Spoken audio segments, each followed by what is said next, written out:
અને આપણે સાંકળી રમતા યાદ છે, જેટલાને આઉટ કરવાનું પકડવાનું નહીં, છોકરા બેન પંજાબી કરી નાખી, એકને મેં પકડ્યું પછી હું બીજાને આઉટ કરું એટલે આમ છોડ દેવાનું, કારણ કે આમાં ધીરજ જોઈએ ને, બધાને સાથે લઈને ચાલવાની, કોઈ ધીમું ચાલતું હોય, કોઈ ફાસ્ટ ચાલતું હોય. તો એ રમતો એ ટાઈમ પાસ નહીં હતો, આ રમતો કઈ ભણવાની બળતરાય, એટલે છોકરાને ભણવાની ઊંઘ કરે છે ને, હું તમે જાણીએ છીએ આ રમતમાં જીવનના મૂલ્યો કેળવાતા હતા, એના ગુણો કેળવાતા હતા. તો ધીરજ જે હતી, શારીરિક ક્ષમતા હતી, ઉત્સાહ હતો, આનંદ હતો. તમે જો છોકરાઓ રમતા હોય ને તો ચીચિયારીઓ જ કરતા હોય, અને અત્યારે એક ચીચિયારી સંભળાતી નથી, ચીચિયારીઓ ગઈ. એ ચીચિયારીથી ડિપ્રેશન નહોતા આવતા, અત્યારે ડિપ્રેશન, કેટલા ડિપ્રેશન.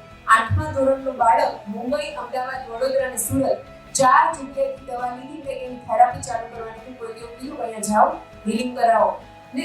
ઓબ્સેસિવ કમ્પલ્સિવ ડિસઓર્ડર છે 4 વર્ષથી, અને એ છોકરાને બધા ડોક્ટર એવું કહે કે દવા ચાલુ. એ છોકરો આવ્યો ને ત્યારે 8 દવા લેતો હતો. એને અમારું હોમવર્ક કેવું હોય, હીલિંગ કરીએ પછી હોમવર્ક હોય કે રોજ સાંજે 5 થી 7 રમવા જવાનું, મમ્મી સાથે સવારે મંદિરે જવાનું, કારણ કે બાળકનું બાળપણ છીનવાઈ ગયું.